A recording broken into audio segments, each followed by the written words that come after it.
मेरा नाम गौरव चतुर्वेदी है। मैं सिमरोज सोलर से आया हूँ। ये जो प्लांट आपको दिख रहा है ये सुरेंद्र पाल सिंह सरदार जी का है, जो महाजन मोड़ के हैं। पेशे से वकील साहब हैं। आज हम सर से मिलेंगे, उनसे बहुत सारी बातें करेंगे, आपको सुनवाएंगे भी कि प्लांट सर कब लगवाए हैं, कितना इसका जनरेशन करता है प्लांट, क्या सर इसका मेंटेनेंस करते हैं, क्या बैटरी वाला प्लांट है या बिना बैटरी वाला प्लांट है। सारी चीज़ आज हम सर से डिस्कस करते हैं।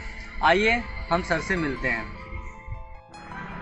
नमस्कार सर, मेरा नाम गौरव चतुर्वेदी है। मैं सिमरोज सोलर से आया हूँ। आज हमारे सर कुछ क्वेश्चन हैं, हम आपसे डिस्कस करेंगे।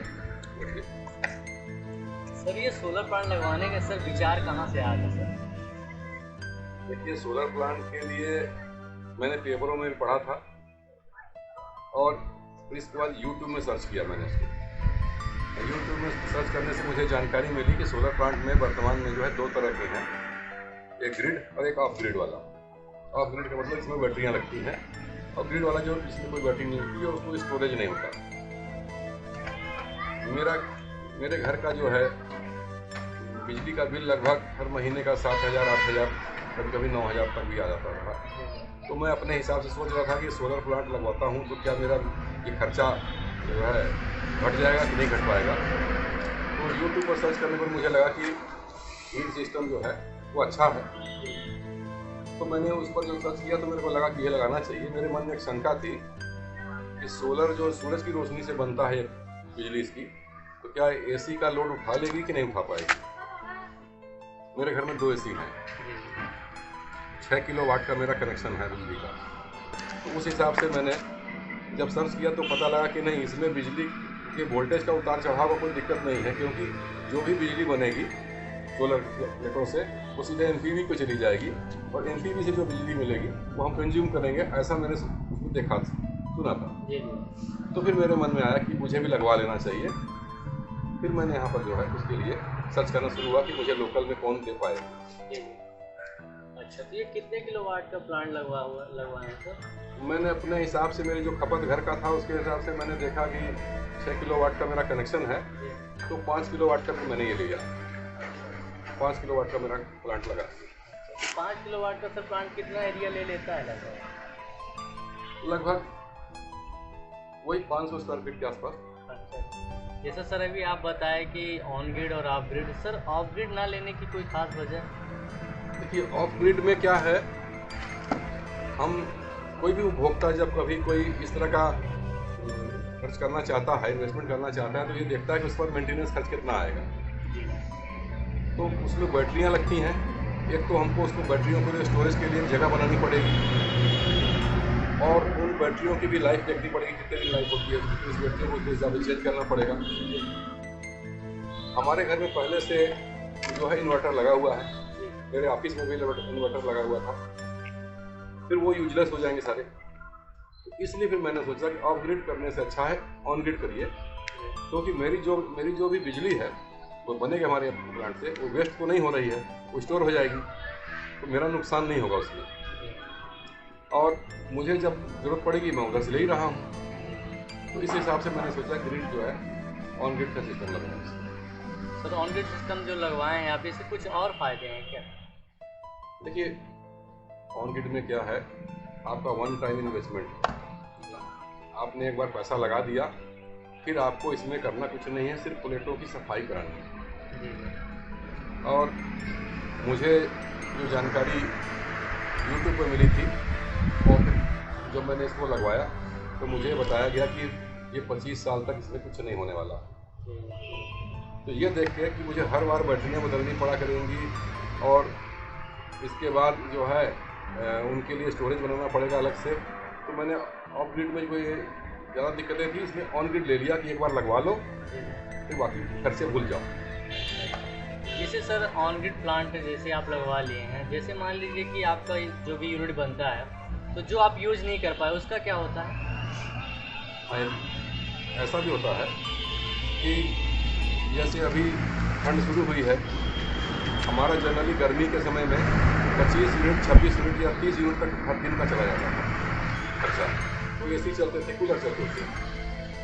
ठंड के समय में जो है वो लगभग 8 यूनिट 9 यूनिट 10 यूनिट अधिक से अधिक चला गया, 10 यूनिट तक चला गया, क्योंकि इसमें अधिक से अधिक गीजर यूज करते हैं या वॉशिंग मशीन है जो घर के इंस्ट्रूमेंट है वो। अभी जो बिजली बन रही है वो हमारे पास प्लस होते जा रही है। तो एक बिजली हमारी जो प्लस हो रही है वेस्ट नहीं हो रही है, वो NPV में हमारे अकाउंट में जमा होते जा रही है। जब ये स्टोरेज हमारा बढ़ता बढ़ता बढ़ता उनके यहाँ ज़्यादा चला जाएगा, आगे जब गर्मियाँ आ जाएंगी तो हमारी खपत बढ़ जाएगी। कई बार ऐसा होता है हमारे प्लांट ने पर डे जो है 18 यूनिट बनाया या 20 यूनिट बनाया, लेकिन हमने खर्चा 25 यूनिट किया, 30 यूनिट किया, तो जो मेरा जो बैकअप है NPV के जमा है वो बैलेंस हो जाता है उससे। तो आज मेरा स्टोरेज हो रहा है, गर्मी के दिनों में हम उसका यूज कर लेंगे।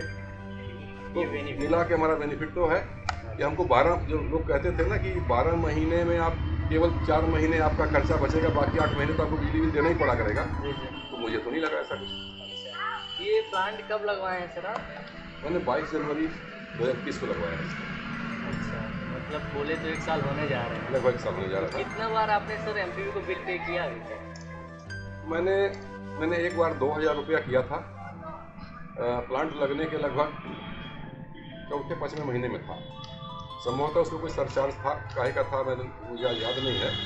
नहीं तो जनरली वह 300, 400, 300, 400, 200 ऐसा कुछ आया है, और कई बार तो ज़्यादातर तो माइनस में ही रहा, क्योंकि मेरा प्रोडक्शन इतना अधिक है तो पहले से उनके पास जमा है, सरप्लस है, तो जितना मैं खर्च कर रहा हूँ उससे ज़्यादा मेरा प्रोडक्शन हो जा रहा है, तो माइनस में मेरा बिजली का बिल आएगा। अच्छा, ये पिछले महीने कितना बिल आया सर आपको? पिछले महीने माइनस में ही गया, माइनस में ही गया। अच्छा। तो सर जो मीटर लगा रहता है पहले, वो मीटर चेंज होता है क्या? नहीं, जो प्लांट लगाने के समय जो हमारा मीटर है, जो बिजली विभाग ने हमको दिया हुआ है, वो तो उसको हटा देते हैं। उसकी जगह फिर जो है प्लांट अपन ने लगाया, प्लांट का जो लगाते हैं उसका एक मीटर लगता है जो NPV से अप्रूव्ड होता है। उसमें ये सिस्टम होता है कि हमारे प्लांट ने कितना बनाया आता है वो, और हमने कितना बिजली विभाग से लिया है वो भी उसमें बताता है। तो प्लस माइनस उसमें सारे बताते हैं। तो हम उस मीटर में अपना देख सकते हैं कि आज हमारे प्लांट से जनरेशन कितनी हुई है और हमने खपत कितना किया और हमारा डिपॉजिट कितना है वहाँ पर। तो सारा चीज़ मीटर में दिखाई देता है। इसका सर मेंटेनेंस क्या क्या करना पड़ता है? 0 मेंटेनेंस है, कोई मेंटेनेंस नहीं इसमें। आपने एक बार सेटअप करा दिया पूरा प्लांट, और इसके बाद प्लेटों की सफाई करनी पड़ती है, क्योंकि डस्ट है, इंडस्ट्री बेल्ट है ये, यहाँ धूल आती रहती है। तो अभी जैसे ओस गिरती है, तो ओस गिरने प्लेटें गीली हो जाती हैं, उसी पर धूल के परत जम जाती है आते, तो उसकी थोड़ी सफाई करनी पड़ती है। तो हर सप्ताह अपन संडे टू संडे जो है पानी से इसको धो देते हैं, इसके अलावा कोई खर्च नहीं। मतलब सप्ताह में एक बार इसकी वॉशिंग करनी? केवल वॉशिंग कराने का भी फायदा है। वॉशिंग करा लेंगे तो आपका प्रोडक्शन खुद बताता है, और नहीं किया रहेंगे तो इसमें जो डस्ट की परत जम जाती है उससे प्रोडक्शन आपका कम होने लगेगा। जैसे अभी थोड़ा डस्ट जमी हुई है इस पर, अभी प्रोडक्शन जो है कम हो रहा है, अभी इसको धुलवा दूंगा तुरंत बढ़ जाएगा।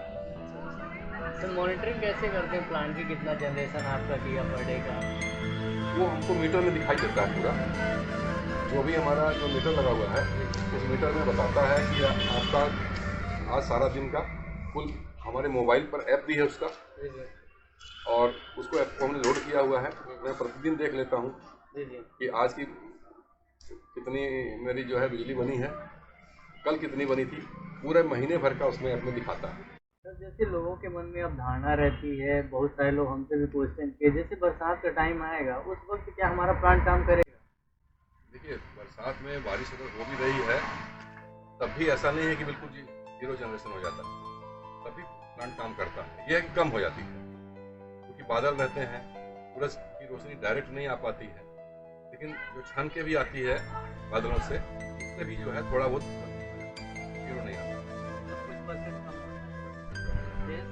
सोलर से आपकी मीटिंग हुई होगी प्लांट लगवाने के लिए, जिसके बाद नेट मीटर प्रोसेस हो गया, सारा एमटी प्रोसेस, ये सब कौन करवाया था?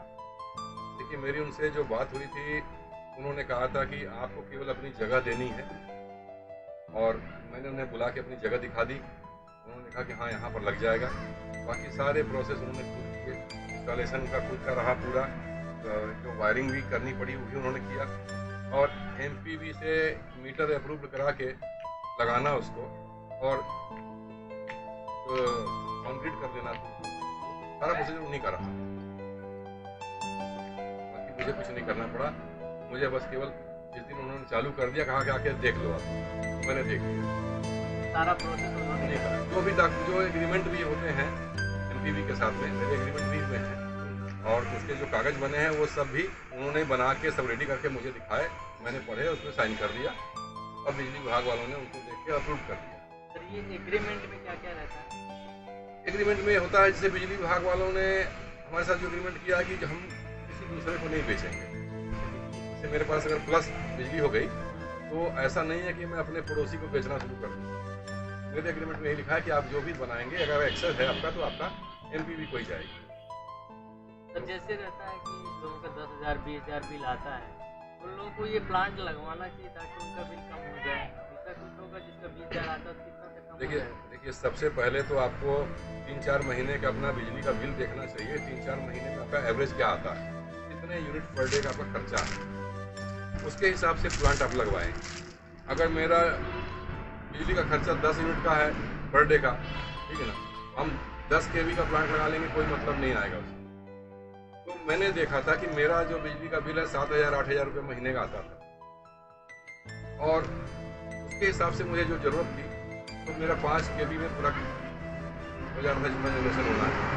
25 यूनिट मेरे पर डे के खर्चे थे, लगभग 25 यूनिट का मैंने प्लांट इसीलिए लगाया। मुझे जब से मैंने प्लांट लगाया है तो शायद किसी महीने में कुछ पैसे देने पड़े होंगे, नहीं तो मैंने माइनस नहीं किया, और जो बिल भी देना पड़ा तो वो भी 200-300 रुपये ऐसा। मतलब आप यहाँ 8,000 बिल आ रहा तो हम माइनस में, सही है। बेटर है। मैं तो सबको कहता हूँ कि कूलर लगवाना चाहिए, अगर उनके पास स्पेस है तो बिल्कुल लगवाना चाहिए, क्योंकि बिजली विभाग में सभी परेशान हैं उससे, देखते हैं उनका। जब बिजली का बिल आता है तो हम लोगों का बीपी बढ़ जाता है, पता नहीं कितने का भेज दिए होंगे। रेगुलर जो मॉनिटरिंग कर नहीं पाते वो एवरेज लिख के भेज देते हैं कुछ भी, फिर वहाँ जाना पड़े, वहाँ नंबर लगाओ, फिर उनसे जाके सुधरवाने के बाद फिर कम कर देते हैं, वो अगले महीने फिर भेज देते हैं उसी को। ये इन परेशानियों से कम छुटकारा हो जाएगा। सर सिमरोज सोलर के सर्विस और प्रोडक्ट के बारे में सर आपके? मुझे उनसे कोई शिकायत नहीं है, उन्होंने अच्छा बनाया, अच्छा चल रहा है, और जब अच्छा चल रहा है तो उनकी बुराई क्यों करूँगा मैं? और मेहनती लोग हैं, उन्होंने जो मुझे बताया था कि हम ये सामान आपको लगाएंगे, उन्होंने मुझे लगा के दिया, तो मुझे उनसे कोई शिकायत नहीं है, बढ़िया है। क्वालिटी बिल्कुल जो बोले तो वही क्वालिटी, बिल्कुल वही लगाया उन्होंने, तो दिखता है सामने में, ठीक है ना। और हम आज भी कभी हमको कोई ऐसी समस्या आती है तो मैं उनको कॉल करता हूँ, तो उन्होंने फट से मेरे को अटेंड करते हैं, सर्विस भी तुरंत मिल रही है। सर्विस। तो सर आप काफ़ी खुश हैं प्लांट लगवाने।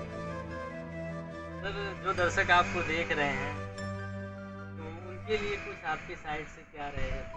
मैं तो भाई यही सजेस्ट करूँगा कि आपके पास अगर अपना खुद का मकान है और उसमें ऊपर छत पे जगह है लगाने के लिए, तो बिल्कुल लगवाना चाहिए। आज नहीं तो कल हमको सोलर पे आना ही आना है, ठीक है। और धीरे धीरे जैसे जैसे इसमें भी सुधार होता जा रहा है, तो हमको नहीं लगता कि इसको लगाने से कोई नुकसान हमको होगा, फ़ायदा ही है। तो जिनके पास भी स्पेस है तो लगवाएं, और कम से बिजली के झटके जो हम लोगों को लगते हैं उससे छुटकारा पाए रहेंगे। ठीक है सर, थैंक यू। अभी आप लोगों ने सुरेंद्र पाल सर का रिव्यू देखा, उन्होंने बताया कि पहले उनका बिल 7 से 8 हज़ार आ रहा था, उसके बाद काफ़ी उनका एक बार 2,000 बिल आया था, बाकी उसके बाद उनका कोई बिल नहीं आया है। 2 से 320 में आया है महीने में, बाकी सर उनका बिल माइनस में ही आ रहा है। तो आप सब भी आगे आएँ और अपनी खाली छतों पर सोलर प्लांट लगवा कर अपने इस भारी भरकम बिजली बिल से बचत करें। जैसे सर का माइनस बिजली बिल हुआ है सोलर प्लांट लगवाने के बाद, आपका भी बिजली बिल माइनस हो जाएगा। सोलर प्लांट लगवाने के बाद 25 सालों तक आपको कोई बिल नहीं देना पड़ेगा, तो इन खर्चों से आप बच सकेंगे। तो आइए एक कदम और सोलर की ओर बढ़ाएं। धन्यवाद।